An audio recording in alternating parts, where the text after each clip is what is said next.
We're on Amherst Street in Ashland, New Hampshire. Taking a look at some of the flooding. I'm going to slow down so these guys pass me. Hey, this guy's going to lower us. But you know what? I'm not going to slow down too much. I'm really deep here. It's 7:30 a.m.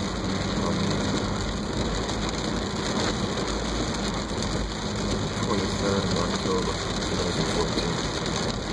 I've been driving this road for a while, and I've never seen it like this.